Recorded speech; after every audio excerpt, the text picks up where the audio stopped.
Welcome back. You're watching the broadcast on Citizen Television. Thank you for staying with us. Anthony Buluma is the Chief Executive Officer of the Kenya Young Parliamentarians Association. Philip Pande is governance and political commentator. And Alex Njire is public policy analyst. Alex, I was on you before we hit the break here on the broadcast and talking about the office and the person here, the holder. Right. And the proposals they are in as proposed by President William Ruto and by extension the Kenya Kwanza Alliance, who he directed during a parliamentary group meeting about 3 weeks ago to support that particular cause.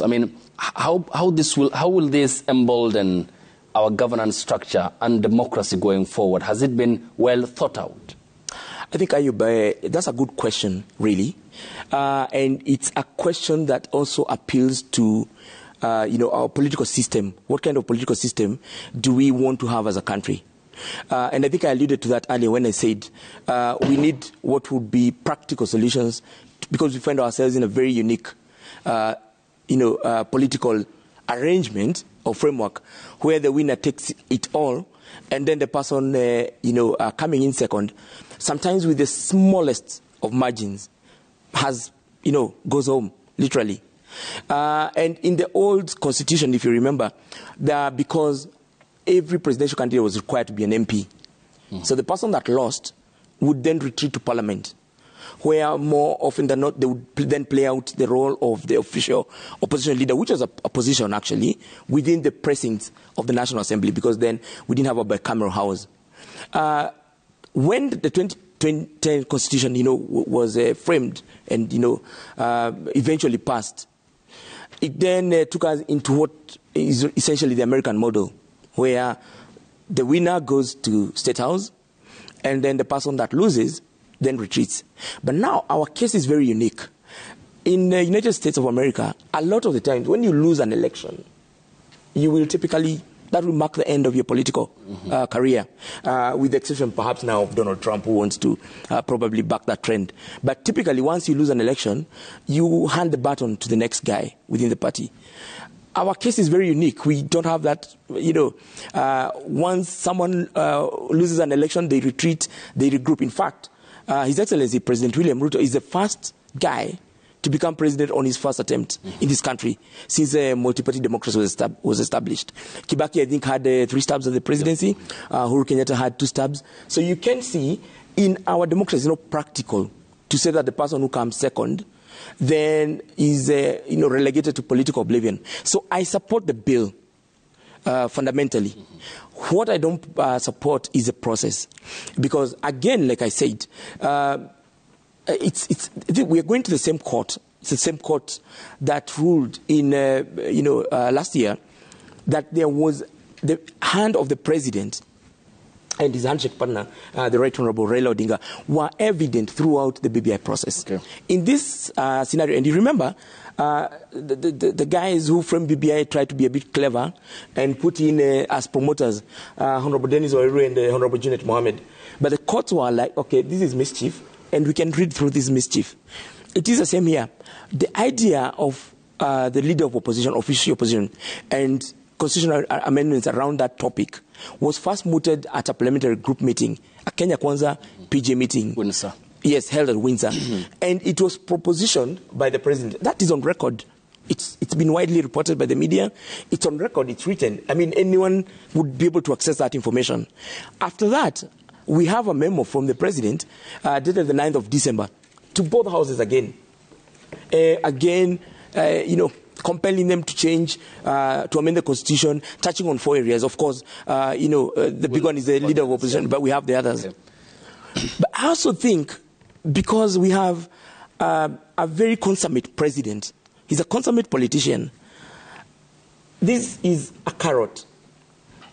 His interest really is the CDF and the Senate Oversight Fund.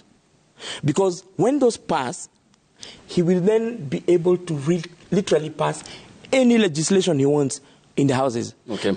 So I think this is a Trojan horse So the LOP comes with other things attached, which really is what the president is aiming at. Okay, well, when you say we'll talk about the Constituency Development Fund, the National Government Affirmative Fund, the Senate Oversight Fund, and CDF, which was the raison d'etre as to why it was created in 2003 was a precursor to devolution in terms of resource allocation to the different constituencies. Right. But when you say that this is the carrot the president is literally dangling to the members of the bicameral parliament, and in wanting his agendas and proposals passed by Parliament, then how accountable will Parliament be on behalf of the people who are sovereign in this case and hold the power, all power under the Constitution, in holding the same president to account when it comes to issues of interest that affect the people? That would be my initial fear, Ayub. Because, for example, the Senate Oversight Fund, I'm struggling, and maybe perhaps Anthony and Philip will help me understand why we need the Senate Oversight Fund. The NGCDF we support. I think we've seen the CDF has done really good things for this country. But as to the NGCDF being controlled by Parliament is another question altogether. And it's a constitutional question as to whether parliamentarians should have an active hand in the management of NGCDF. The other thing I would also question the timing of all these proposals. Now, if you remember, His Excellency the President, when he was campaigning, he framed BBI as the government prioritizing constitutional amendments over the economy, at some point over tackling COVID-19. So then I'm wondering, is the economy doing so well that the first thing this administration thinks about is amending the constitution? That would be the first question. But perhaps, Ayub, the second thing would be, why now when we are approaching the 100 days? Because I think it will be 100 days next week, and I presume there'll be a scorecard. Could this be a diversion? I'm just asking myself all these questions about the timing, and I don't think, from where I sit, the timing looks really off. Okay. Anthony, then when Alex paints a picture of the timing question, I'm sure you'll want to respond to that. The other proposal was also on the amendment of the standing orders to have cabinet secretaries and chief administrative secretaries in Parliament to respond to questions raised by MPs. And earlier on you talked about the MPs being the representation of the people. What value will all these proposals add to our governance structure in the country? Would it be better going forward? I think, Ayub, what we really must be able to appreciate here is that we need a more enhanced democratic practice within the Kenyan space. I think what some of these propositions are doing is just to add to the progressive nature of the Kenyan democracy. As alluded to, we have one of the most progressive constitutions across the globe. So what we just need is to fine-tune it to actually suit the Kenyan taste and feel.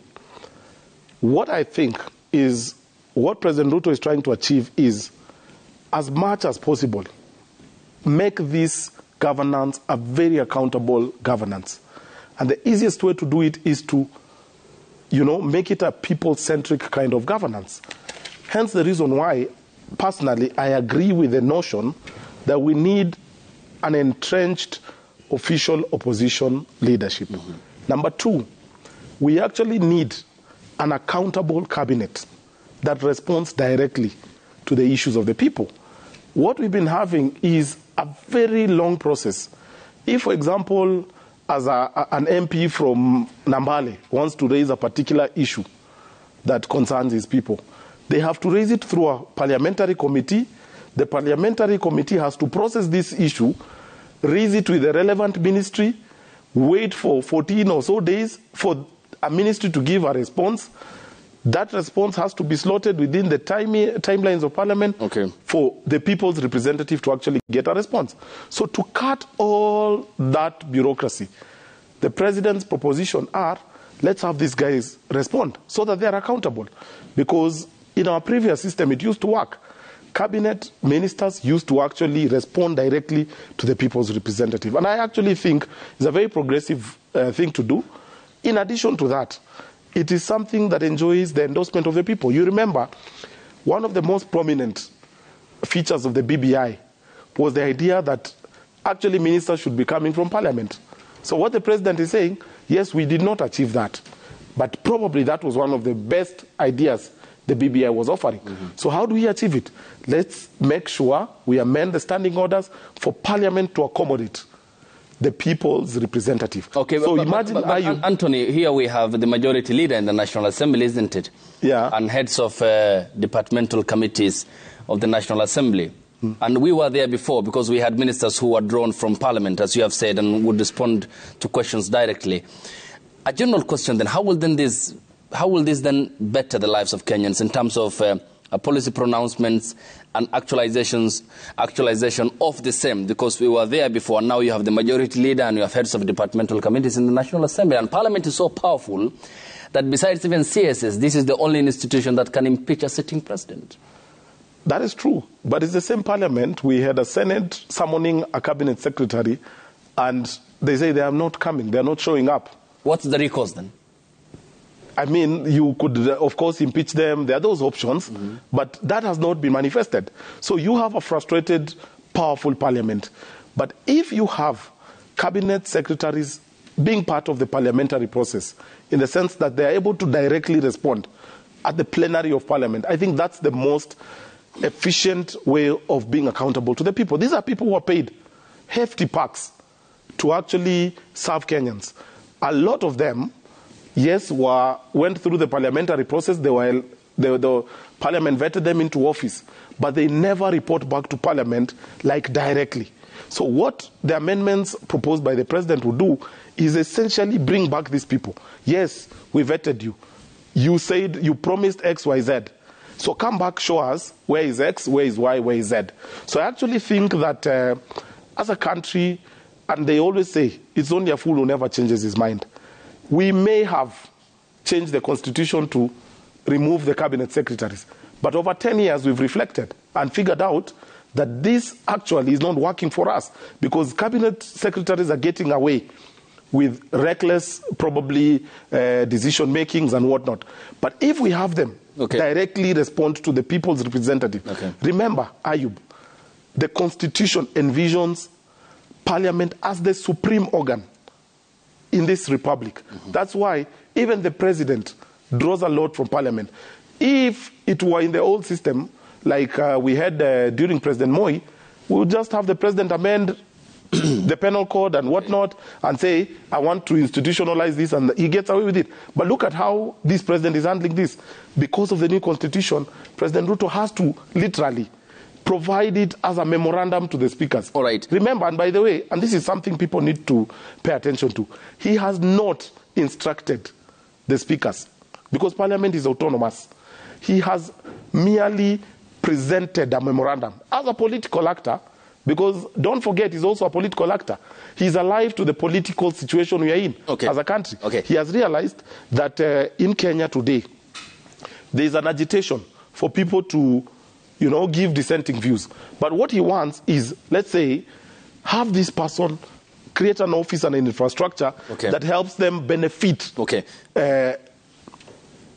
Yes, Philip, just hang on. Still on you, Anthony. This is an executive that is decrying the frustrations by CSs to appear before Parliament. And you have a Parliament that is held rather in, a deeping trust amongst members of the public. And here, the common denominator is the Kenyan people who delegate that power so that they can be ruled upon. But despite the appearance, let's say this hypothesis for purposes of this debate that is actualized, how then will this better the lives of the very same people who are bankrolling those they have elected into office and the cabinet secretaries who are appointees of the president who draws power from the people? Because you have a parliament that is largely held in obloquy, and you have ministers who fail to appear before Parliament. This is a double tragedy. When will the policymakers in this case take off the rose-tinted glasses and have that ear in listening to some of the issues that are pressing the public? I think for a perfect democracy, you must have a system of governance that checks on the excesses of each other. You have a judiciary that should be able to check on the excess of the executive. The executive the parliament checks on the excess of the executive and the judiciary. So where the people are located, and that's why in every election cycle, the people have an opportunity to determine who their representatives will be or look like. That's why you have all manner of people in parliament. So what we must do is consistently empower these houses to ensure that they have the people's voice remains supreme. If you have, like for example, like in the last regime, a cabinet secretary at the level of, let me give an example, Matiang'i, who is so powerful yet not accessible. You had an incident where I remember when Monica Juma was being vetted, the MPs had an issue. They said every time we would visit the office, for whatever reasons, of course the motives were questioned and all that, but they would say every time we would visit this office, the cabinet secretary would easily dismiss us. And we are the people's representative. Remember, this person has the mandate of the people to actually raise concerns that pertain to the people. Okay. So in the absence of us entrenching a more accountable governance system, thank you, we lose the people. And I like how you put it. The common denominator must be the people in all this equation. And I see the people in every step of it, because we need people to account for the huge sums of money that we give to ministries. We need people to account for, the luxury life that we pay for. And the easiest way is to consistently get them to be accountable. But cabinet secretaries have been getting away because they know, all I need to do is once I'm presented with questions from Parliament, I just need to get some technical people to do a response, which is given on your behalf. Yes, go ahead, Philip. You had a point earlier on. Yes, please. Alice, I'll come to you. Just yes, Phil. What I wanted to say is that my brother Anthony is struggling to explain why really cabinet secretaries or PSS, for that matter, should respond to Parliament or the National Assembly and the Senate, for that matter. I agree that in counties, governors are still summoned by the Senate and they have to appear. And in many instances, they come along with relevant ministers, especially ministers in charge of finance and areas, for example, of concerns by the Senate. There is a thin line or a thin difference between what the BBI proposed and what the president is struggling with now.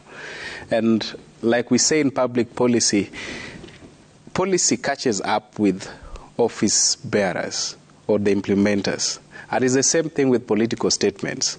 They catch up with those who utter them. The president was utterly against BBI, which proposed a hybrid way of appointing ministers, for example, that half would come from Parliament, half would come from, professionals outside Parliament. And they would have a responsibility, a full responsibility to respond to questions in Parliament.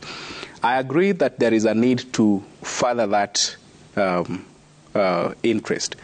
But what makes this important to us as a nation, that it improves governance, it improves accountability. The people have to be at the center. It must not be the feeling, and this is what I keep repeating, it must not be the feeling of the president or the office bearer that now we need to sort out the constitution.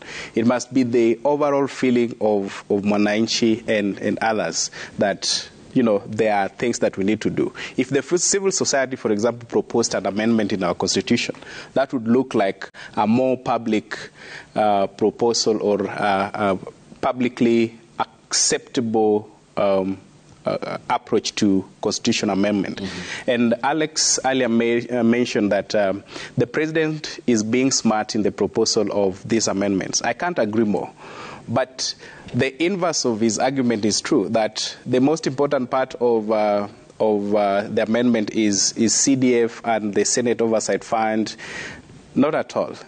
The gist of that amendment is to check and man-mark the opposition leader, so that the other issues are auxiliary issues, add-ons on the issue of governance, because he wants to have a free role where he's able to govern, but at that moment ensuring that the opposition leader is in Parliament and is checked, and there are balances to what he can do and things that he can mention or tackle. Are you saying it's a form of taming the former Prime Minister Raila Odinga? Absolutely, absolutely. But why would someone need that when you can follow the rule of law and the regulations as laid down in the Constitution and govern over the country? Ayub, we live in this country, and you and I know the effect and the powers within the space of the person in Raila Amolo Odinga. He's not an ordinary Kenyan. He's an enigma of Kenyan politics, as we describe him. He's able to utter a statement today that some of the citizens in this country conceive or perceive as law. That is how powerful the man is. And so as a president and the President William Ruto, having seen what the Right Honorable Prime Minister is capable of doing in the context of their shared responsibility with President Uhuru Kenyatta in the aftermath of the elections in 2007 and afterwards, you know that you can't write them off. Okay. You can't give him a free roll. So as a smart politician, and that's where I agree with Alex, okay, he wants to check him and ensure that his powers are balanced within the confines of Parliament and not outside Parliament. Yes, Alex, you had a point earlier on. Right. Yes, yeah, I just wanted to actually underpin the point that my brother Philip here has on the fact that, and Anthony, perhaps, if you go back to your statement on, the president being decisive and, him maybe not driving this process, but, giving a suggestion.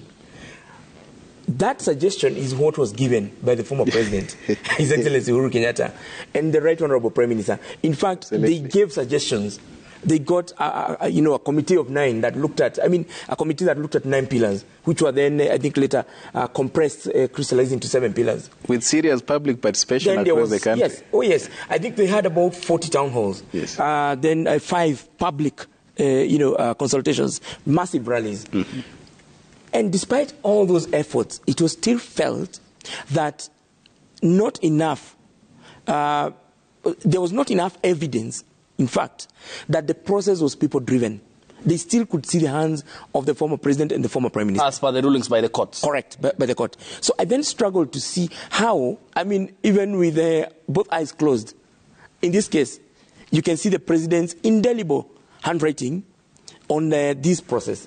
So I struggle to see how that process will, even take off.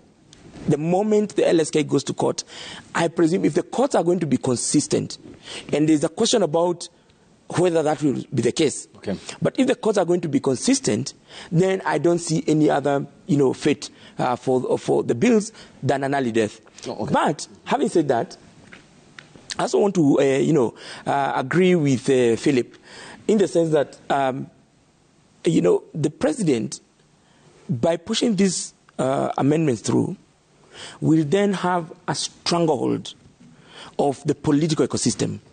He will have kept in check, his biggest detractor, his competitor at the last elections, but he will also have Parliament singing his tune, okay, because he'll control them. He will have them at his fingertips. And that worries me. That's why I began, in my last submission by stating that worries me. The fact that it looks like you're muzzling the opposition. Okay. You're muzzling, both houses of Parliament, National Assembly and Senate. And that really worries me, especially this early in an administration. Okay, but Alex, yeah, it's important that we highlight on this. Then, it's a question that keeps cropping up. When you say muzzling, these are independent members of parliament, isn't it? Right. Independent in terms of the party that they have used during the elections, but independent in terms of the mind, independent in terms of undertaking their responsibility. Do you then mean that parliament and parliamentarians by extension cannot stand up to the executive when they feel that the priority of the Kenyan people is not championed for? Right. Good question, but it depends on the context, the environment, Ayub. If the environment is not conducive, for example, if you disagree with the executive, it means you're ejected from a lucrative committee. As a parliamentarian, we've seen how our parliamentarians, have acted when their personal interests are at stake. I do not feel confident enough to say and sorry, Anthony, but I don't feel confident that individual parliamentarians will be able to stand up, to the administration if, for example, they want a certain bill pushed through, and instructions have been given. Will they have that leeway? Will they have that play to make their own independent decisions? I'm not convinced in an environment where the leader of opposition has been. And look, there's no better way of saying it. Okay. This is a quasi-handshake. The leader of official opposition is a quasi-handshake, really. So in that context, in that environment, will parliamentarians feel liberal to speak their minds in that kind of context? Okay, but Alex, then again, here's the most important point. And we all agree, and as submitted by Anthony, Philip, and you, that we have a progressive and transformative constitution, but it needs implementation. And the implementers ought to have the goodwill in turbocharging this constitution. When you say members of parliament fear being weeded out of lucrative parliamentary positions, they certainly can't be weeded out of their positions as MPs, because that power comes from the people. Right. I mean, we have seen MPs who, in the previous dispensation and the last constitution, despite an enclosed political ecosystem, managed to hold the executive to account, including President Daniel Toroitich Arap Moi's time. Right. Yeah. What's wrong with our current MPs and the progressiveness that the current constitution came with? Nothing wrong with them. And look, the constitution is an ongoing process. Creating a constitution, people are amending constitutions every day. The United States, which is a constitution that is more than 200 years old, are amending it today. And 100 years from now, our descendants will probably, find that whatever form of constitution we have doesn't work to their liking, and they will be free to amend it. In fact, that is why we have, provisions within the constitution to amend itself. So the constitution is not static; it's always talking. So in that context, I don't see anything wrong with that. And in fact, coming back to my first point, Ayub, was the problem I had was a process, because I felt that it should have come from the people. Remember, this is an administration that is big on bottom up. That's where the process needed to start, with town halls, with public consultative forums. Thank you. And then from there, probably find its way in Parliament. Thank you. Anto, let me come to you, because there's also the proposal to have the Senate Oversight Fund. And we have the devolved system of governance. That is ideally the 47 counties to bolster the model of governance in the country. How will this help the Senate in terms of checking over the counties at the devolved units? I think probably my view would be the most unpopular on this table, but speaking as an insider, I have worked with members of parliament since 2013, both from Senate and National Assembly. I have, witnessed very efficient senators and even those who have not been as perfect. And I can tell you, Ayub, the proposition that is before Parliament to introduce an oversight fund is actually long overdue. I dare say that. And I will give a reason. You realize that these senators are supposed to oversight billions of shillings that have been appropriated to counties. This is money that is supposed to actually be serving the interest of the majority of Kenyans. If you go to most counties today, and I said this in my last interview here, that you'd actually find CDF more popular than the county funds that are given to counties, because CDF is down there. And the mechanisms within CDF include creation of a structure that is people-centric. Whatever people will describe it, there is a committee that sits to actually appropriate on priority projects within the constituency level. But at the county level, you have a senator here who has to oversight X billion of shillings. They have no capacity whatsoever. They only rely on hearsay. If today I allege that there is some money being squandered in Busia County, you would find the Busia senator trying to now do or institute or initiate a process to find out where is this money. But with proper oversight funding, I think they should be able to create an infrastructure that allows them to be more productive in their responses to the money they give to counties. In addition to that, it would also be able to equip them with the capacity to better put checks on people's money. Do you know that the amount of money that is going to counties, and we are actually discussing now ways on how to increase the allocations to counties. So how efficiently are we monitoring, are we oversighting the utilization of these resources? And that's why I think if this money is provided, but under very strict terms, not for senators to do their own politics, because that's the other risk. Mm-hmm. What we need is money that is specific to the specific interest of that. I'm, for example, thinking along the lines of if this oversight will allow senators to consistently have an opportunity to interact with the people living in that county, to be able to pick their issues or concerns as to what they feel are priority projects for their counties. For example, Ayub, the Senate can't be able to impose what you call conditional grants. Okay. What informs the decision by the Senate to impose such conditional grants? It must be born out of an oversight role. It must be born out of a representational role. Okay. It must be born out of a consultative role between the senators and the pub and their constituents. Mm-hmm. So I actually think that is a very progressive idea, but requires us to make sure that we are very strict in terms of the utilization, because, and I think that is what has been before the floor of Parliament, the debate is, what if senators use these funds? Because again, the question will be, who will oversight these funds that are given to senators?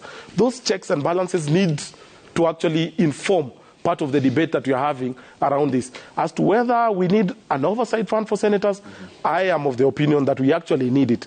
But it must be born out of the interest to engage more with the people, the interest to be more meaningful in their oversight role, the interest to actually be more specific when they are looking at how counties are spending money.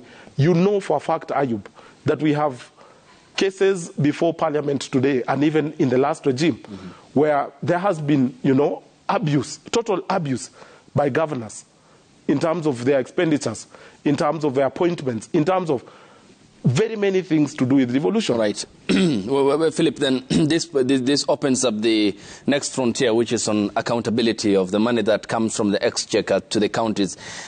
How well are governors putting this money into use? And ideally, are we living the very purpose of why we are a devolved system of governance? Very well. Ayub, to a large extent, devolution has worked, and governors have had some semblance, and in many cases, good reports and reviews on how they've worked on devolution. In places where there were no tarmac roads, for example, in the north towns in Kenya, you find roads. In places where there had never been sub-county hostels, there are sub-county hostels today. But I agree with Anthony that there is a need to have a more financed or facilitated oversight in the place of Senate Oversight Fund. And I've always proposed a 1 to 3% of the entire funding for a particular county. So if my county, for example, receives 10 billion, then I want to give 1% of 10 billion to the office of the senator to oversight. This is why I'm saying this. We've gone to counties where the cost of putting up a classroom, a single-door classroom, for the county government budget, it's twice or 60% more than the CDF budget for the same kind of structure. And the dichotomy in these budgets keeps on worrying me.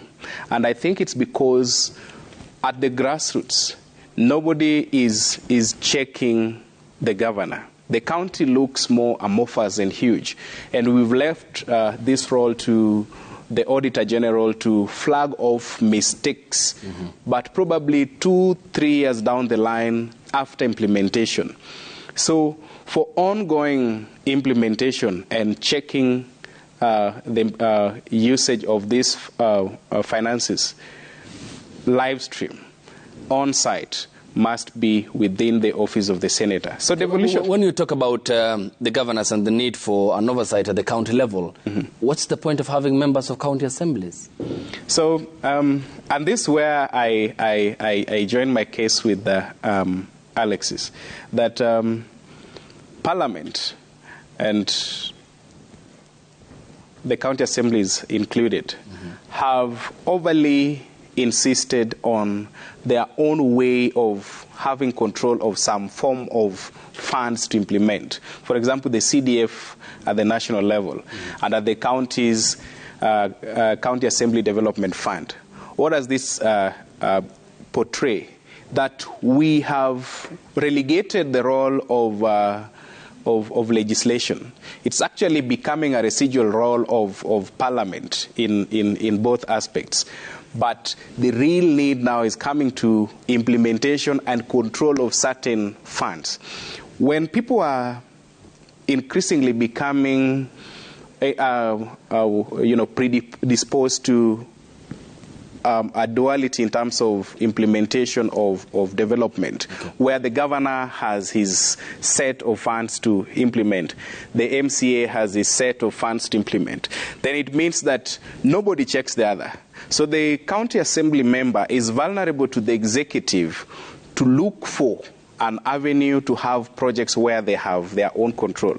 And why oversight has failed in the county level. And I dare you, Ayub, do your own research and tell me a single county assembly that has successfully summoned their governor to come to the county assembly to respond to issues. Okay. Governors don't go, but they rather come to the Senate. Okay. That's how the role of county assemblies at the county level has been relegated. Okay. Thank you. So the most important thing is let's have this oversight fund and give the Senate a responsibility to work more with the county assemblies at the county level so that they deepen oversight. Okay, Alex, then what do you read in it? Because the very same problems that are normally pointed out in the reports by the Auditor General and the Controller of Budget is a continuity in siphoning of money from coffers at the counties, and this is raising concerns because it's the very opposite of why we are devolving resources from the center to the counties. Then what's the point of the Senate up top? What's the point of the members of the county assemblies or the county assemblies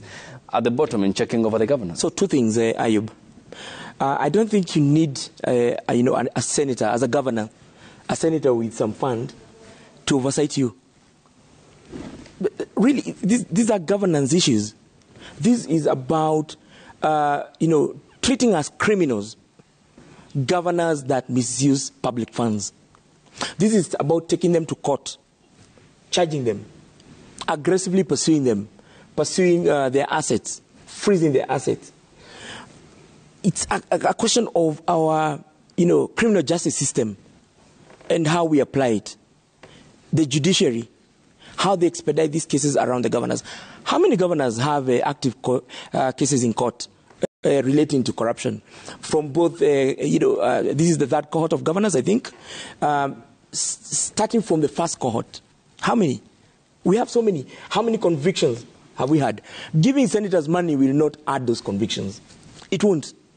Now, if you look at the House, the bicameral House, the National Assembly, you look at, the Senate. In fact, if you go even to the county assemblies, per capita, the Senate is the custodian of intellectualism in this country. It is the only house you'll go to and actually enjoy the debates because they don't descend to them, mundane.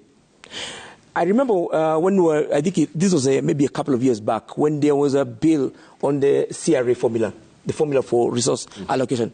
I actually really loved watching the debate.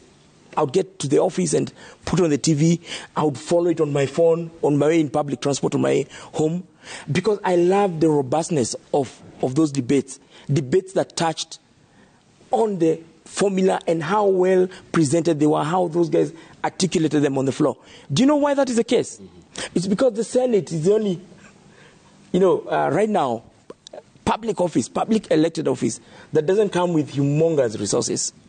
So it tends to attract people that are really willing to serve. Okay. So if you want to look at your servants as Kenyans, most of them are in Senate. I'm not saying Parliament does not have servants. I'm talking per capita. Okay. So for every 3 senators you look at, every 3 parliamentarians, you'll find that there are more senators out to serve because they don't have that fund. The moment you introduce that fund, sorry to say, you introduce the mundane. Okay. Yes, Anthony. Come on, please. You had a point earlier on.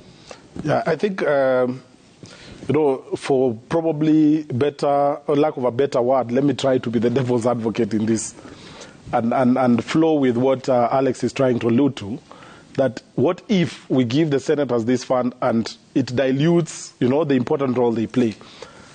But I think as Kenyans, the bigger picture here must be, we must insist on our governance system, that if we are giving allocation, appropriating money to a particular function, is to enhance the function of that office. And I think what we have today is we have a very robust Senate that, plays up to the levels that they are supposed to, but equally not well equipped to be able to discharge that function as they ought to. If you look at the caliber of people elected at the Senate, even going by what Alex is alluding to, the quality of debate, the standard, everything is what Kenyans expect. But again, a lot of their debate sometimes is not entirely informed by, the robustness that we anticipate in terms of people engagement and all those things. So my envisioning of an oversight fund is in terms of enhancing the role of the senator as a representative of the people at the county level. Okay. Because my thinking is, Ayub, there's a lot of money that is going to counties. The MCAs at their own level are interested parties. Because, again, MCAs also draw their budgets or their money from the county executive. So we have scenarios where maybe a governor would say, I will not append my signature to maybe a requisition for funds in the county so as to punish the MCAs. You get that type of a situation we are in. So if you have a senator who's empowered, more objective, and able to properly assess how money appropriated to counties is being utilized, I think we'll have a more advanced devolution system, because the best gift Kenyans gave themselves in 2010 was not even electing a president or whatnot. It was electing a constitution that introduced devolution, where resources now are with the counties. Okay. So what we must really be debating today is how do we ensure that these resources actually leave the purpose that they're intended to. And two things must be done. One, empower the county assemblies, even as we think of the Senate. Because you pointed out, county assemblies are a critical factor in this equation. As you empower the county assemblies, equip the senators to play their role in a more intense fashion, such that governors are put to task consistently. Okay. Remember, Ayub, senators have a very critical role, beyond even what the county assemblies do sometimes. County assemblies appropriate what is given to them. But senators have a role in terms of appropriating what goes to counties. So why would you be having such a very important role, but with very limited capacity to be able to actually discharge your functions? Thank you. So, yeah. Okay, Philip, then there has been the Public Accounts Committee, the committee that summons governors and their reports, some damning, especially from the Auditor General. And we see a perpetual continuity in this, and the discipline in terms of financial resources that's lacking, and the malfeasance in terms of resources that continue to leak out.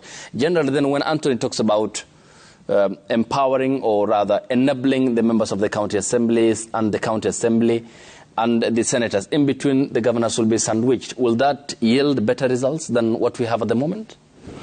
I'd say that the more we have, the better. The more units we have, or hands on the deck working on accountability, the better. The role of Public Accounts Committee is such a significant one. The role of Parliament, as it were, and the county assemblies cannot be underestimated. But one of the questions that, for example, we ask, and I'd ask this to Alex as well, while we agree that public participation is actually the basic tenet of our Constitution, if a senator, for example, wanted to sample opinion or validate county integrated development plans 3 that are now being undertaken by the counties, from what kitty would he facilitate his public forums at the ward level? Yeah. So that necessitates the conversation on the oversight fund, as basic as facilitating the senator to be able to conduct a simple public participation exercise. And that would not take off the role of PAC. PAC would continue to do what it does. It would not be sandwiched. Like I would keep on emphasizing, the more eyes we have observing the do of the actions, the better. So that we have the civil society organizations, we have PAC, we have the county assemblies, and now we have the senators adding on. Thank you. Let's now sample your feedback on the Twitter hashtag Daybreak at Citizen TV Kenya, at Ayub Abdikadir, and at Citizen TV Kenya, that is. And here is what you're saying. Ingelia Lazaro says, an idea of creating a powerful official opposition leader's office to oversight the government is making sense. Let's open our eyes beyond petty politics and pass this issue as a popular initiative through consensus. Wycliffe Kipsang says that the office of the official opposition changes the government structure. It requires the will of the people, referendum, in bracket. Kenyans are tired of election. We need to march forward. Itzkaemba says the minority party can nominate their party leader to parliament. He will steal quality, the voice of the 6.9 million Kenyans. They should get something important to do and stop wasting time on constitutional amendments. Esawe says 100 days in office. Most of the promises to the hustler nation are yet to be met. Priority shifted to constitutional change instead of pesa mfukoni, creating position for the elite political class. Hustlers are left struggling with life. Titus Pamba says this is the best time to pass the opposition leader in parliament. Our president is young and thinks best for our democracy. Let parliament pass it immediately. Joseph Kamemba too says it's our duty as youths to protect the 2010 constitution, which took us many decades to get. If youths won't stand firm, I foresee some people changing the constitution to their asset. Changing the constitution should be a process which involves all Kenyans and not an event.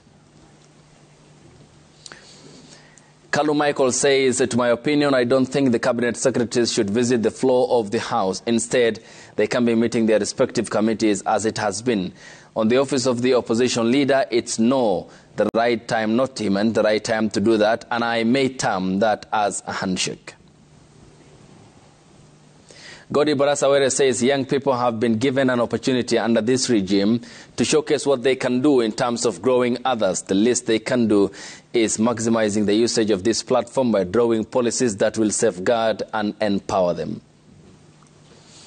And here's the last one from Oringe Waswa. He says the current administration should take seriously the issues plaguing the young people in the Republic. There needs to be a platform created where the youth caucuses can be regularly meeting the president to express their plight.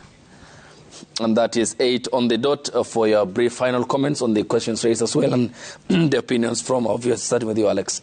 Right. So I think you can see that the issue of the constitutional amendment has split our viewers down the middle. So if we were to take that as a representation of our population, you can see what that would be a contentious process.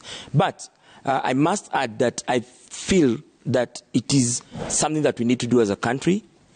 My only, prayer to this administration is that that is done, the framework for these amendments be done from bottom up. Thank you. Yes, Anthony. Thank you, Ayub. I just want to address our viewers and speak to my fellow Kenyans that it's not always doomsday in our country. We must operate from a position of hope. Hope that this country will be better if we make it better. I think many a times we leave important debates to politicians and forget the important role as Kenyans we have in terms of nation building. So this is an opportunity for us to actually discuss how do we want our governance to look like. What the president has done is introduced a debate, but it's not the destination of that debate. The origin of the debate, the ownership of that debate must be Kenyan-based. I honestly believe that as Albert Einstein observed, the significant problems we are facing as a country will never be solved by the thinking that caused that problem. We have a thinking today of lamentators, people just complaining left, right, and center. We must, as Kenyans, ascend to the next level of thinking. Thank you. Where we allow ourselves to actually imagine solutions, debate those solutions, and effect those solutions. Thank you. Yes, Philip. Thank you. Once again, we are all aware that Kenya is faced with many agencies of now. The agency to create jobs and generate income for the young people, the women, and the public. The agency to deal with lack of food and food poverty in at least 23 counties in our country today. The agency to have a better insurance for healthcare provision, and so forth. And therefore, the discussion about constitutional amendment, especially proposed by the executive, do not fit within the agency of now. The opposition has its space, and the significant role played by the Right Honourable Prime Minister must not be confined to Parliament. I once again wish our viewers a Merry Christmas and a Happy New Year ahead. Thank you, gentlemen. Anthony Buluma is the Chief Executive Officer of the Kenya Young Parliamentarians Association. Thank you, Anthony. Thank you. Philip Pande is governance and political commentator. Philip, good morning. Thank you for your time. Alex Njiri is public policy analyst. And gentlemen, this is the 350th day since we kick-started the year 2022.